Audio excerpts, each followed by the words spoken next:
അങ്ങനെ നമ്മുടെ ആടുജീവിതം സിനിമ നമ്മൾ ആദ്യം തന്നെ കാണണമെന്ന് പ്ലാൻ ചെയ്തതാണ്. പക്ഷേ നടന്നില്ല. ടിക്കറ്റ് വനിതാ തിയേറ്ററിൽ തന്നെ കാണണമെന്നുള്ള ഒരു വാശി കൊണ്ട് ടിക്കറ്റിൻ്റെ അവൈലബിലിറ്റി കാരണം കൊണ്ട് നമ്മൾ ലാഗ് അടിച്ച് അവസാനം ബുധനാഴ്ച 6 മണിക്കത്തുള്ള ഷോയാണ് നമുക്ക് കാണാൻ പറ്റിയത്. 6 മണിക്കത്തെ ആ ഷോ ഹൗസ്ഫുള്ളായിരുന്നു. ഫുള്ള് എനിക്ക് തോന്നുന്നു ഫാമിലി ഓഡിയൻസ് തന്നെയായിരുന്നു ആ ഒരു സിനിമ കാണാൻ വന്നത്. അന്നത്തെ എല്ലാ ഷോയും നമ്മൾ ചെക്ക് ചെയ്തപ്പോൾ തന്നെ എനിക്കൊന്ന് വർക്കിംഗ് ഡേ ആയിട്ട് തന്നെ എല്ലാ ഷോയും ഹൗസ്ഫുൾ തന്നെയായിരുന്നു. നല്ല തിരക്കുണ്ട്, ഇപ്പോഴും നല്ല തിരക്കുണ്ട്. പിന്നെ നമുക്ക് ആ തിയേറ്ററിൽ വന്നപ്പോഴത്തേക്ക് ഒരുപാട് ഇഷ്ടപ്പെട്ട ഒരു സംഭവം എന്ന് വെച്ചാൽ ആ മഞ്ഞുമൽ ബോയ്സ് സിനിമ അവരുപയോഗിച്ച ആ ഒരു വണ്ടി കാണാൻ പറ്റി. തിയേറ്ററിൽ ഫുള്ള് ഫാമിലി ഓഡിയൻസ് തന്നെയായിരുന്നു. അല്ലാത്തത് എനിക്ക് തോന്നുന്നു റയറായിട്ട് കുറച്ച് പേരെ ഉള്ളായിരുന്നു, ബാക്കിയെല്ലാം ഫാമിലി ഓഡിയൻസ് തന്നെയായിരുന്നു. പിന്നെ ഈ സിനിമ നമുക്ക് ഒരുപാട് ഇഷ്ടപ്പെട്ട സംഭവം എന്ന് വെച്ച് കഴിഞ്ഞാൽ ആദ്യം മുതൽ അവസാനം വരെയും ഭയങ്കര സൈലൻ്റ് ആയിരുന്നു. അത്ര സൈലൻ്റായിട്ട് ഞാൻ തിയേറ്ററിൽ അങ്ങനെ ഇതുവരെ ഒരു സിനിമ കണ്ട എൻ്റെ ഒരു ഓർമ്മയിലില്ല. അപ്പോൾ ആൾക്കാർ അത്രയ്ക്കും ആ ഒരു സിനിമയോട് അത്ര അട്രാക്റ്റീവായി ഇരുന്നുകൊണ്ടാണ് അത്രയും ആദ്യം മുതൽ ഫസ്റ്റ് ഷോട്ട് മുതൽ ആ എൻഡ് സീൻ വരെയും ഭയങ്കര സൈലൻ്റ് ആയിരുന്നു. നമ്മൾ ബുധനാഴ്ചയാണ് ആടുജീവിതം സിനിമ കണ്ടത്. നമ്മൾ അന്ന് അത് കഴിഞ്ഞിട്ട് ഒരു റിവ്യൂ ഒക്കെ ഇടുന്നത്, റിവ്യൂ ആയിട്ടല്ല, ഞങ്ങളുടെ ഒരു എക്സ്പീരിയൻസ് പറയണമെന്നുള്ള രീതിയിൽ തന്നെയൊക്കെയാണ് നമ്മൾ പ്ലാൻ ചെയ്ത് പോയത്. പക്ഷേ അന്നത്തെ ദിവസം ഇടാൻ പറ്റിയില്ല. അന്നത്തെ ദിവസം പിറ്റേ ദിവസം ഇടാൻ പറ്റാത്തതിന് കാരണം ആ 2 ദിവസം നമ്മൾ സിനിമയുടെ ഹാങ് ഓവറിൽ തന്നെ ആയിരുന്നു.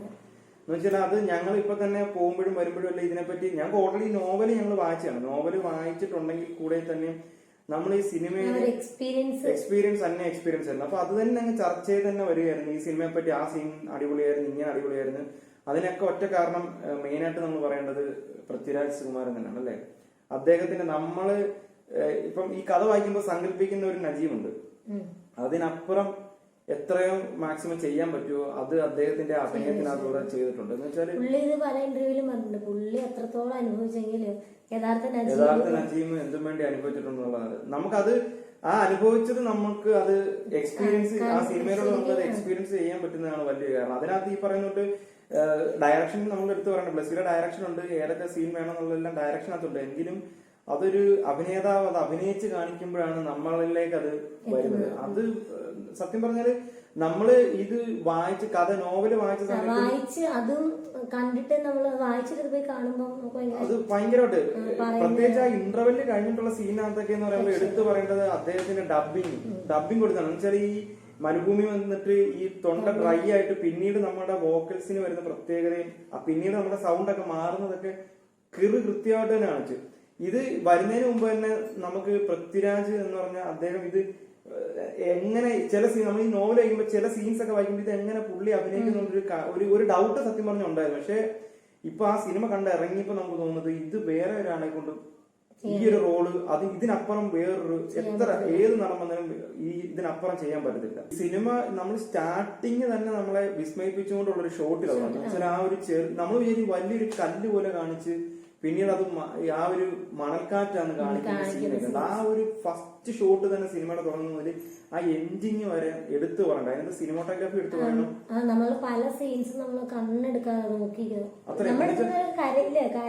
അടുത്തിരുന്നവരൊക്കെ ഞാനിങ്ങനെ അടുത്തിരുന്നവരൊക്കെ നോക്കും. അപ്പം ചിലരൊക്കെ ഇരുന്നങ്ങ് കരയാണ്. ഓരോ സീനൊക്കെ വരുമ്പോഴത്തേക്ക് കണ്ണ് വെച്ചാൽ ആ ഇവര് എസ്കേപ്പ് ചെയ്യുന്ന ആ സീനിലൊക്കെ വരുമ്പോ ഇങ്ങനെ മോഹമൊക്കെ പൊത്തിയിരിക്കുന്ന നമ്മളിങ്ങനെ പലരെയും കാണുന്നുണ്ട്. അപ്പം പ്രേക്ഷകരിലേക്ക് അതുപോലെ ആ പടം വന്നിട്ടുണ്ട്.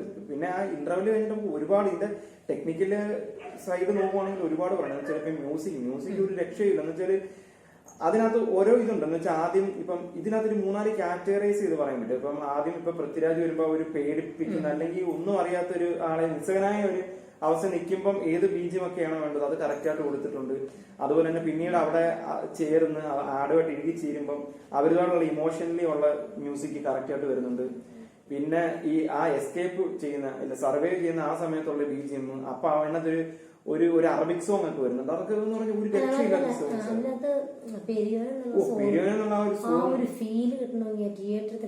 ആ ഒരു 2 വട്ടം ആ ഒരു സോങ് വരുന്നുണ്ട്. അതൊരു വേറെ ലെവല് സോങ് തന്നെയാണ്. അത് സത്യം പറഞ്ഞാൽ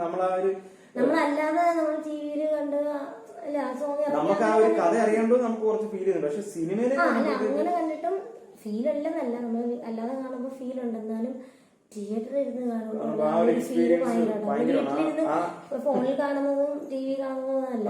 പ്രത്യേകിച്ച് ആ സിനിമയുടെ എൻഡിങ് എൻഡിങ്ങിലാണ് ഈ ഒരു പാട്ട് ഇട്ടേക്കുന്നത്. അപ്പൊ ആ എൻഡിങ്ങിൽ ആ പാട്ട് ഇടയ്ക്കൊക്കെ വരുന്നുണ്ട്, ഇടയ്ക്കൊക്കെ ഉണ്ട്. ആ 2 വട്ടം ഉണ്ട് അതിന്റെ ഇടയ്ക്ക്. പക്ഷെ എങ്കിലും ഈ ഒരു പാട്ട് ഫുള്ളായിട്ട് വന്നത് ആ ഒരു എൻഡിങ് പോർഷനാണ്. ആ എൻഡിങ് പോർഷനിൽ വരുമ്പോഴത്തേക്ക് നമ്മള് ആ ഒരു സിനിമയുടെ ആ ഒരു ഹാങ് ഓവർ നിൽക്കുമ്പോൾ തന്നെ ഈ ഒരു പാട്ടുകൂടെ കയറുമ്പോഴത്തേക്ക് നമ്മൾ ഇമോഷണലി ഭയങ്കര ഒരു വല്ലാത്തൊരു അവസ്ഥയിലായിരിക്കും. നജീബിന്റെ കൂടെ തന്നെ പറയേണ്ടതാണ് മറ്റേ ഹക്കീമില്ലേ, ഹക്കീമായിട്ടുള്ള പുള്ളിയുടെ പേര് വിഷ്ണു അങ്ങനെ അല്ല ഗോകുല്. പുള്ളിയുടെ അഭിനയം കിടിലാണ്. അതിനകത്ത് പിന്നെ ഒരു ജിമ്മി എന്ന് പറഞ്ഞൊരാളുണ്ടല്ലോ, ഒരു നീഗരായിട്ട് അഭിനയിച്ച പുള്ളി അടിപൊളി. പുള്ളി വരുമ്പോഴാണ് സിനിമ വേറെ ലെവലിലോട്ടൊക്കെ മാറുന്നത്. പുള്ളി ഇവിടെ പോയി അങ്ങനത്തെ ഒരു ചിന്ത. ആ ഒരു ഇതാണ്. പിന്നെ ഇത് സിനിമാറ്റോഗ്രാഫി എടുത്തു പറയണം. ടെക്നിക്കലി ഞാൻ പറയാം, മേക്കപ്പ് ഡിപ്പാർട്ട്മെന്റ് എടുത്തു പറയേണ്ട സംഭവം എന്ന് വെച്ചാൽ മേക്കപ്പ് ഡിപ്പാർട്ട്മെന്റ് അവസാനം ഈ കുറെ കാലിനകത്തൊക്കെ ഒരു പരിപാടിയെ കാണിക്കുന്നുണ്ട്. അതൊക്കെ നമ്മൾ അത് സത്യം പറയാൻ സ്പോയിലർ ചെയ്യുന്നില്ല. അതൊക്കെ അതെന്തുവാന്ന് ഞാൻ പറയുന്നില്ല, നിങ്ങൾ കണ്ടാൽ തന്നെ അറിയാം. മേക്കപ്പ് ഡിപ്പാർട്ട്മെന്റ് ടിക്കറ്റ് കിട്ടാതെ ഒരുപാട് പേരുണ്ട്. ഞങ്ങള് തന്നെ ഇത് പ്ലാൻ ചെയ്തത് മൺഡേ ആണ്. മൺഡേ ടിക്കറ്റ് ഇല്ല. പിന്നെ ചൊവ്വാഴ്ച ഞങ്ങള് ജസ്റ്റ് ഉച്ചയ്ക്ക് ഒന്ന് മയങ്ങിപ്പോയതിന്റെ പേരില് ഫുള്ള് ഫില്ലായി. ഇവിടെ എറണാകുളത്തുള്ള മിക്കലും ഫില്ലായി. പിന്നെ നമ്മൾ അവസാനമാണ് ബുധനാഴ്ച എന്ന് വെച്ചാൽ വനിതാ തന്നെ പോയി കാണണമെന്നുള്ള നിർബന്ധം കാരണം പിന്നെ ബുധനാഴ്ച നമ്മൾ നോക്കി നിന്നിട്ടാണ് ആ ഒരു ടിക്കറ്റ്. അത്രയും തിരക്കാണ് എന്ന് വെച്ചാൽ ഇപ്പൊ എനിക്കൊന്ന് ഇതിനകത്ത് ചില ഇപ്പൊ ഞാൻ തമിഴിൽ 1-2 റിവ്യൂ ഒക്കെ ഉണ്ടായിരുന്നു. അപ്പൊ തമിഴിൽ 1-2 റിവ്യൂ പറയുന്നത് ഇത് ഫാമിലിയായിട്ട്, ഒരാൾ പറഞ്ഞു ഇത് ഫാമിലിയായിട്ട് കാണാൻ പറ്റത്തില്ല എന്ന് വെച്ചാൽ ഇതിനകത്ത് ന്യൂഡ് സീൻ ഉണ്ട്, കിസ്സിംഗ് സീൻ ഉണ്ടെന്നൊക്കെ പറഞ്ഞ ഒരു റിവ്യൂവർ ഇട്ടതാ. പക്ഷേ സത്യം പറഞ്ഞാൽ നമ്മുടെ അവിടെയാണ് പൊളിച്ചെടുക്കുന്നത്. മലയാളികൾ എന്നുള്ള ആ ഒരു സിനിമാ പ്രേമികളുടെ ആ ഒരു കൺസെപ്റ്റ്, ആ ഒരു ചിന്ത എന്ന് പറഞ്ഞാൽ അത് പൊളിച്ചെടുക്കുന്ന സംഭവം എന്ന് വെച്ചാൽ നമുക്ക് അതൊന്നുമില്ല. നമുക്ക് കണ്ടന്റ്, അതാണ് നമ്മളിപ്പോ മലയാളികളുടെ എല്ലാ സിനിമകളും ഇപ്പൊ നോക്കിയാൽ മതി. കണ്ടന്റ് ഉണ്ടെങ്കിൽ നമുക്ക് അതിനകത്ത് വേറെ സീൻസോ കാര്യങ്ങളോ ഒന്നും നോക്കത്തില്ല. നമ്മൾ ഫാമിലിയായിട്ട് തന്നെ പോയി കാണും. അപ്പൊ ഇതിനകത്ത് അങ്ങനെ ഉണ്ടെന്ന് പറഞ്ഞുകൊണ്ട് നമ്മളിപ്പോ പോയി കണ്ടോ, ഫാമിലിയായിട്ട് തന്നെ പോയി കണ്ടോ പടം എന്ന് വെച്ചാൽ. പിന്നെ നമ്മള് ഇത് റിവ്യൂ ആയിട്ടോ അങ്ങനെ ഇതായിട്ട് പറഞ്ഞതല്ല, നമുക്ക് ഈ ഒരു സിനിമ എക്സ്പീരിയൻസ് ചെയ്ത് അതിന്റെ ഒരുപാട് ഭയങ്കരമായിട്ട് ഇഷ്ടപ്പെട്ടെന്ന് പറയാം. എനിക്ക് തോന്നുന്നു നമ്മുടെ ഒരു വേൾഡ് ക്ലാസ് പടം തന്നെയാണ് കണ്ടത്. ഞങ്ങളിപ്പോ ഒരുപാട് സർവൈവൽ മൂവീസ് പല ലാംഗ്വേജിൽ നമ്മൾ കാണുന്നുണ്ട്. ഇപ്പം ആ ഒരു കൂട്ടത്തിൽ നമുക്ക് വെക്കാൻ പറ്റുന്നില്ല എന്ന് വെച്ചാൽ ഇതിനകത്ത് ഇപ്പൊ ആ കാസ്റ്റവേ എന്നുള്ളൊരു, ഇപ്പൊ എക്സാമ്പിൾ പറഞ്ഞാൽ കാസ്റ്റവേ എന്നുള്ളൊരു പടമൊക്കെ എടുത്തു കഴിഞ്ഞാൽ നമുക്ക് അതിനകത്ത് ആ ഒരു ദ്വീപ് വിട്ട് മാറുന്നൊരു സീനിൽ ആ ദ്വീപ് മാഞ്ഞു പോകുന്നൊരു സീനുണ്ട്. എന്ന് വെച്ചാൽ ദൂരെ കാണിച്ച ദ്വീപ് മറഞ്ഞു പോകുമ്പോൾ ഉള്ള ഒരു ഫീൽ ഉണ്ട്. ആ ഒരു ഫീൽ ഇതിനകത്ത് നമുക്ക് കിട്ടുന്ന ഒരു സീനിനകത്തുണ്ട്. അപ്പൊ എനിക്ക് അങ്ങനെയൊക്കെയുള്ള ഒരു വേൾഡ് ക്ലാസ്സിൽ നമ്മൾ കണ്ടു മറഞ്ഞ ഒരുപാട് സിനിമകളുടെ ആ ഒരു ഇമോഷൻ നമുക്ക് ഈ ഒരു സിനിമയിൽ നമുക്ക് നോവൽ അറിയാമെങ്കിൽ കൂടെയും നമുക്ക് ആ ഒരു ഇമോഷൻ ഈ സിനിമയ്ക്കകത്ത് കാണുമ്പോൾ നമുക്ക് കിട്ടുന്നുണ്ട്. അതെ. ഇപ്പൊ ചിലര് പറയുന്നുണ്ട് വായിച്ചവരുടെ റിവ്യൂ, വായിക്കാത്ത റിവ്യൂ, അങ്ങനെയൊന്നുമില്ല. ഇതൊരു സിനിമ എന്നുള്ള രീതിയിൽ പോയി കാണുമ്പോഴത്തേക്ക് നമുക്ക് ആ ഒരു ഫീൽ കിട്ടും. നമുക്ക് ആ ഒരു എന്താണ് ഇപ്പൊ ആ ഒരു വേൾഡ് ക്ലാസ് ആ ഒരു ടച്ച് നമുക്ക് ഈ ബ്ലസ് അല്ല അദ്ദേഹം 16 വർഷം കൊണ്ട് നമുക്കിത് തന്നിട്ടുണ്ട്. അപ്പൊ നമുക്ക് പറയാനുള്ളത് നിങ്ങള് ഇല്ലേ ഇപ്പം സിനിമ കാണാത്തവരുണ്ടെങ്കിൽ തീർച്ചയായിട്ടും നമ്മൾ തിയേറ്ററിൽ തന്നെ എന്ന് വെച്ചാൽ OTTക്ക് വേണ്ടിയോ അല്ലെങ്കിൽ ഞാൻ നോവല് വായിച്ച ആളാ അതുകൊണ്ട് സിനിമ കാണണ്ട അങ്ങനെയൊക്കെ വിചാരിക്കുന്ന ഒരുപാട് പേരുണ്ട്. അപ്പം അങ്ങനെ നിങ്ങൾ വിചാരിക്കേണ്ട കാര്യമില്ല.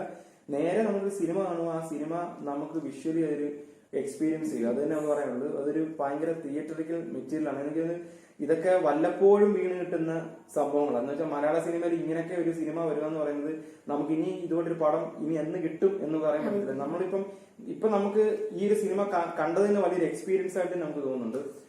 അപ്പം ഒരുപാട് ഇഷ്ടപ്പെട്ട് അതുകൊണ്ട് തന്നെ നമ്മൾ ഈ ഒരു വീഡിയോ നമ്മൾ ലേറ്റായിട്ടാണെങ്കിൽ ഇടാൻ വേണ്ടി നമ്മൾ പ്ലാൻ ചെയ്തത് അതുകൊണ്ടാണ്.